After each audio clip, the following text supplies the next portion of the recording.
बेटा अब ये वो समय नहीं है जब हम एक चैप्टर में 5 से 10 घंटे दे, अब ये वो समय है जब हमें कम से कम समय में ज्यादा से ज्यादा चैप्टर रिवाइज करने हैं। और आज मैं आप लोगों के लिए लेकर आई हूं रेस्पिरेशन इन प्लांट्स। बेटा आप अपने आज के दिन के मुझे 15 से 20 मिनट दे दीजिए बस, मैं गारंटी देती हूं नीट में आपके 4 से 8 मार्क्स पक्के हैं, वो कहीं नहीं जाएंगे। आप बेटा क्वेश्चन प्रैक्टिस भी करके देख सकते हैं, इस वीडियो के बाद आपको समझ में आ जाएगा कि भाई सारे क्वेश्चन जो है ना बिल्कुल मक्खन के जैसे जा रहे हैं। तो स्टार्ट करते हैं बेटा सेशन को। सबसे पहले हम बात कर रहे हैं यहाँ पर डू प्लांट ब्रीथ। तो भाई देखिए सिंपल सी बात है, जैसे हमारे अंदर कोई रेस्पिरेटरी सिस्टम है वैसे प्लांट के पास एक पर्टिकुलर रेस्पिरेटरी सिस्टम तो नहीं है, बट ये जो पार्ट्स हैं ये खुद अपना रेस्पिरेशन करते हैं, अपने गैसेस एक्सचेंज करते हैं। तो यहाँ पर बोल रहे हैं plant required oxygen for respiration and release CO2। ठीक है, अब यहाँ पर सेकंड पॉइंट जो आपको याद रखना है, no specialised organ uses stomata and lenticels. तो हमारे पास जैसा रेस्पिरेटरी सिस्टम्स है इनके पास नहीं है,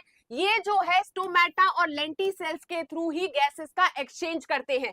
sales take care of their own gases exchange needs. तो भाई हर एक सेल जो है वो अपना गैसेस एक्सचेंज की भूमिका निभाता है। आगे हम बढ़ते हैं अडेप्टेशन की। तो plant parts close to the surface for efficient gas exchange. जो प्लांट के पार्ट हैं वो पास में आ जाते हैं सरफेस के, जिससे वो इजीली गैसेस एक्सचेंज कर सके एटमॉस्फेयर से। Limited transport of gases between parts and thick stem and root have lenticels for gases exchange. तो बेटा जो थिक पार्ट्स होते हैं लाइक रूट्स एंड स्टेम, तो इनके पास होते हैं लेंटिसेल्स जिसके थ्रू गैसेस का एक्सचेंज होता है। आगे हम बढ़ते हैं बेटा, बात करते हैं ग्लाइकोलिसिस की। तो ग्लाइकोलिसिस में क्या होता है, ग्लूकोज का ब्रेकडाउन होता है, ये 10 स्टेप प्रोसेस होती है, इसका लोकेशन होता है साइटोप्लाज्म या साइटोसोल। और जो बातें आपको याद रखना है, इसमें पार्शियल ऑक्सीडेशन होता है ग्लूकोज का और 2 मॉलिक्यूल बनते हैं पाइरुवेट या पाइरुविक एसिड के। 10 स्टेप प्रोसेस है, 10 एंजाइम इन्वॉल्व होंगे।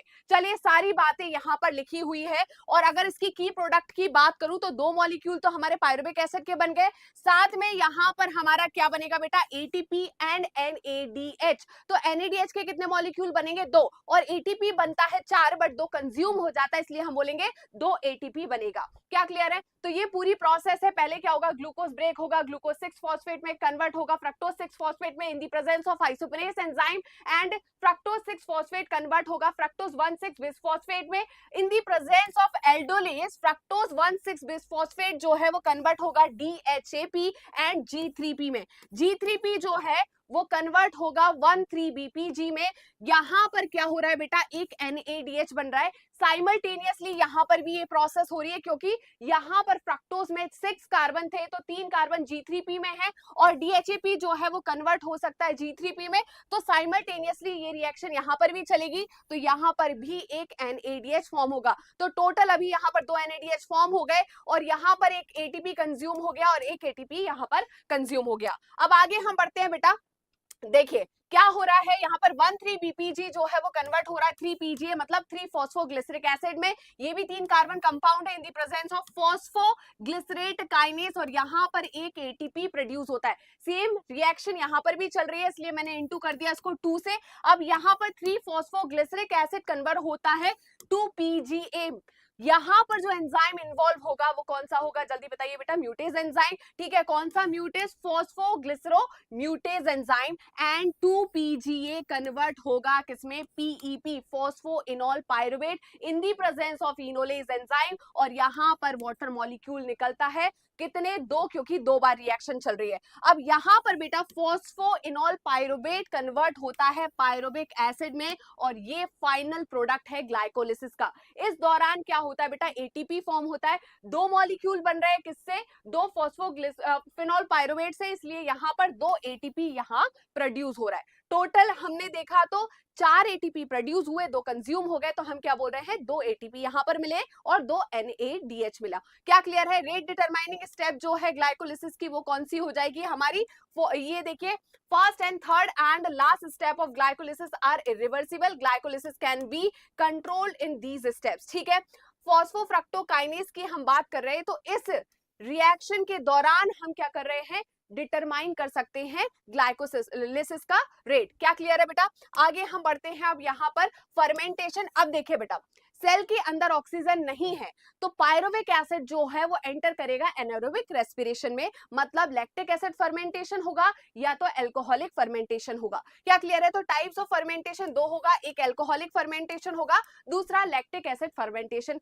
अल्कोहलिक फर्मेंटेशन में क्या होता है, पायरुवेट या पायरुविक एसिड जो है वो कन्वर्ट होता है इथेनॉल में, और वहीं पर लैक्टिक एसिड फर्मेंटेशन में पायरुविक एसिड कन्वर्ट होता है हमारा किसमें बेटा, लैक्टिक एसिड में। क्या क्लियर है? ये कहां पर चलेगा, मसल में, और ये ईस्ट में। अब यहां पर हम बात कर रहे हैं क्या बेटा, यहां पर लेस एनर्जी प्रोड्यूस होती है as compare to aerobic respiration. जो नेट गेन होगा एटीपी का वो कितना क्या होगा, एटीपी ही मिलेगा, यहां पर एनएडीपीएच नहीं मिलता। 2 मॉलिक्यूल ऑफ एटीपी आपको यहां पर मिलेंगे, वो भी ग्लाइकोलिसिस में जो बने थे वही एटीपी है। यहां पर लैक्टिक एसिड फर्मेंटेशन या अल्कोहलिक फर्मेंटेशन में एनएडीपीएच जो है वो ऑक्सीडाइज होता है, मतलब कोई नया एनएडीएच नहीं बनेगा, कोई एटीपी नहीं बनेगा। जो 2 एटीपी हम बोल रहे हैं वो ग्लाइकोलिसिस के दौरान यहां पर बना है। क्या क्लियर है? नेक्स्ट हमने पूरी प्रोसेस यहां पर लिखी हुई है, कौन सा एंजाइम इन्वॉल्व होगा बेटा, लैक्टेट डिहाइड्रोजिनेज एंजाइम, और इसी दौरान जो है NADH वो ऑक्सीडाइज हो रहा है NAD+ में। यहां मैंने दो दो क्यों लिखा है, क्योंकि 2 पायरुविक थे, ठीक है, तो 2 लैक्टिक एसिड बनेंगे और यहां पर 2 NADH ऑक्सीडाइज होंगे इन the presence of lactate dehydrogenase enzyme, ठीक है। नेक्स्ट जो अल्कोहलिक फर्मेंटेशन है उसमें हमने क्या देखा, 2 पायरुविक एसिड के मॉलिक्यूल जो है in the presence of pyruvate decarboxylase ये कन्वर्ट होंगे एसिटाइलडिहाइड और 2 CO2 रिलीज होगी, और अल्कोहल डिहाइड्रोजिनेज के प्रेजेंस में ये एसिटाइलडिहाइड कन्वर्ट होगा बेटा इथेनॉल में। क्या आपको इतना क्लियर हुआ? और जो एक और पॉइंट आपको याद रखना है यहां पर, वो याद रखना है during anaerobic condition less than 7% of energy of glucose produce. तो यहां पर बहुत कम एनर्जी प्रोड्यूस हो रही है as compare to aerobic respiration, ठीक है। ईस्ट पॉइजन किसको बोलते हैं कि भाई यहां पर अगर अल्कोहल का कॉन्सेंट्रेशन 13% से रीच कर जाता है तो क्या होता है, ईस्ट इसी में सुसाइड कर लेते हैं। क्या क्लियर हुआ बेटा? चलो अब पढ़ते हैं एरोबिक कंडीशन। भाई देखा हमने कि ग्लाइकोलिसिस तो कहां पर हुई, साइटोप्लाज्म के अंदर। अगर एरोबिक कंडीशन है मतलब ऑक्सीजन प्रेजेंट है तो पायरुविक एसिड एंटर करेगा माइटोकॉन्ड्रिया में और स्टार्ट होगी हमारी क्या, लिंक रिएक्शन। तो हम पढ़ेंगे स्टेप बाय स्टेप की, पहले लिंक रिएक्शन होगी, क्रैब साइकिल होगी, फिर हमारी ईटीएस होती है। क्या क्लियर है? देखिए यहां पर ये क्या हो रहा है, link reaction, pyruvic acid enter करा माइटोकॉन्ड्रिया की मैट्रिक्स में और यहां पर बना एसिटाइल कोएंजाइम ए। ये कौन सी रिएक्शन है, लिंक रिएक्शन। इस दौरान क्या होता है बेटा, डीकार्बोक्सिलेशन होता है और क्या बनता है, NADH बनता है। आगे हम बढ़ते हैं बेटा, नेक्स्ट साइकिल है हमारी try carboxylic acid cycle, TCA cycle, जिसे हम और सिट्रिक एसिड साइकिल भी कहते हैं और क्रैब साइकिल भी कहते हैं, ठीक है। इस दौरान क्या होगा बेटा, एसिटाइल कोएंजाइम ए कंडेंस होगा विद ऑक्सैलोएसिटिक एसिड और बनेगा सिट्रिक एसिड, इसीलिए इसे हम सिट्रिक एसिड साइकिल कह रहे हैं क्योंकि इसका जो प्रोडक्ट है वो क्या है, सिट्रिक एसिड, ठीक है। यहां पर क्या होता है बेटा, डीकार्बोक्सिलेशन होता है, 2 CO2 रिलीज होते हैं और यहां पर क्या बनता है, 3 NADH, एक FADH2 और एक GTP, एक क्रैब साइकिल में। बट 2 पायरुविक एसिड है तो 2 पायरुविक एसिड जो है वो क्या करेंगे, लिंक रिएक्शन में जाएंगे, 2 हमारे एसिटाइल कोएंजाइम में बनेंगे और सेपरेटली एक एक एसिटाइल कोएंजाइम में एंटर करेंगे एक एक क्रैब साइकिल में। तो 2 क्रैब साइकिल रन करेगी जब एक ग्लूकोज मॉलिक्यूल एरोबिक रेस्पिरेशन में एंटर करेगा, ठीक है। तो ये है हमारी बेटा क्रैब साइकिल, कैसे याद रख सकता है। चलो तो हम बात कर रहे हैं, can I keep selling shampoo for money officer, ये इसका निमोनिक हो गया। और इस दौरान हमने क्या देखा बेटा, 2 NADH बना, एक ये बन गया, ठीक है, एक ये बन गया और यहां पर GTP बन गया, ठीक है। तो GTP को हम क्या बोल रहे हैं, सबस्ट्रेट लेवल फॉस्फोराइलेशन। और जब यहां पर हम देख रहे हैं सक्सिनेट फ्यूमेरेट में कन्वर्ट हो रहा तो यहां पर एक FADH2 भी बन रहा है। चलिए आगे बढ़ते हैं बेटा, इलेक्ट्रॉन ट्रांसपोर्ट सिस्टम की। तो इसकी लोकेशन क्या है, इनर मेम्ब्रेन ऑफ माइटोकॉन्ड्रिया की लोकेशन है। एंड इसमें हम क्या कर रहे हैं बेटा, ऑक्सीडेटिव फॉस्फोराइलेशन हो रहा है, किसका, NADH जो है FADH2 ये एंटर होते हैं इलेक्ट्रॉन ट्रांसपोर्ट सिस्टम में और अपने इलेक्ट्रॉन को डोनेट करते हैं, मतलब खुद ऑक्सीडाइज हो रहे हैं। एक NADH जो है वो 3 ATP बनाता है और एक FADH2 जो है वो 2 ATP बनाता है। चलिए कौन कौन से यहाँ पर कॉम्प्लेक्सेस इन्वॉल्व होंगे, कॉम्प्लेक्स 1 2 3 4 5, इनका क्या नाम होता है, NADH dehydrogenase, FADH2 dehydrogenase, cytochrome BC1 and cytochrome A3 and ATP synthetase enzyme, ठीक है। कौन से इंट्रिंसिक फैक्टर होते हैं, कौन से इंट्रिंसिक प्रोटीन है, कौन से एक्सट्रिंसिक प्रोटीन है, मोबाइल कैरियर कौन से होते हैं, नॉन प्रोटीन पार्ट कौन से होते हैं। आपकी NCERT में डायरेक्ट नहीं दिया गया है बट इससे क्वेश्चन बनता है और बच्चा कंफ्यूज होता है कि यार कितनी टफ है प्लांट फिजियोलॉजी, बट टफ नहीं है, हम पढ़ा रहे हैं तो ठीक है। चलिए यहां पर हम बात कर रहे हैं, ये क्या है बेटा, हमारा इलेक्ट्रॉन ट्रांसपोर्ट सिस्टम, जिसमें हमारे 5 कॉम्प्लेक्सेस इन्वॉल्व है। और यहां पर देखिए NADH ऑक्सीडाइज हो रहा है, साथ में FADH2 भी ऑक्सीडाइज होगा, और यहां पर प्रोटॉन ग्रेडियंट क्रिएट होगा।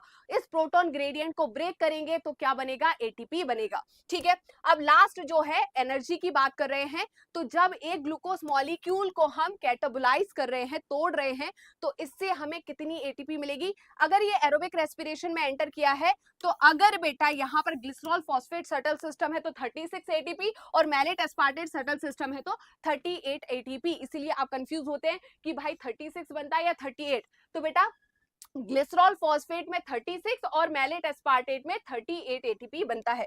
पूरा कैलकुलेशन मैंने यहाँ पर आपको करके दिखाया है कि भाई ग्लाइकोलिसिस में 2 ATP लूज हो रही है, गेन 4 का हो रहा है, तो नेट गेन कितना, 2 ATP। डायरेक्ट ATP बन रहा है, उसे हम सबस्ट्रेट लेवल फॉस्फोराइलेशन कह रहे हैं।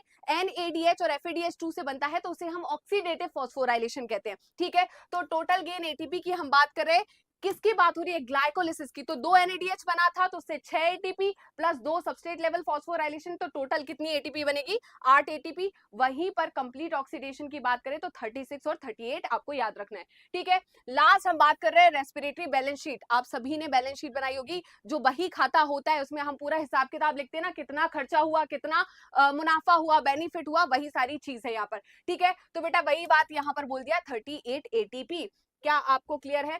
चलिए, तो यहाँ पर ग्लाइकोलिसिस में 2 ATP 2 NADH बने। ठीक है, यहाँ पर मैं आपको करके दिखा रही हूँ, लिंक रिएक्शन के दौरान 2 NADH एंड क्रैब साइकिल के दौरान 2 ATP मतलब GTP। ठीक है, इक्विवेलेंट ही होते हैं, 6 NADH और 2 FADH2, तो टोटल जो है 4 ATP 10 NADH और 2 FADH2 बने। अब हमने बोला कि भाई एक NADH इक्वल होता है 3 ATP के, और एक FADH2 इक्वल होता है 2 ATP के। तो यहाँ पर जब हमने इसे तोड़ा पूरा, तो हमें कितने मिले बेटा, 38 ATPs मिले। अब बेटा ये चैप्टर इस तरीके से आपका कंप्लीट हुआ है, क्वेश्चन प्रैक्टिस करके देखना, पता चल जाएगा कि भाई मजा आ गया। आज के बाद हमें इसमें कोई भी डाउट नहीं रहने वाला। बेटा नेक्स्ट चैप्टर कौन सा लेकर आऊं, आप कमेंट सेक्शन में बता सकते हैं। Till then bye bye, take care.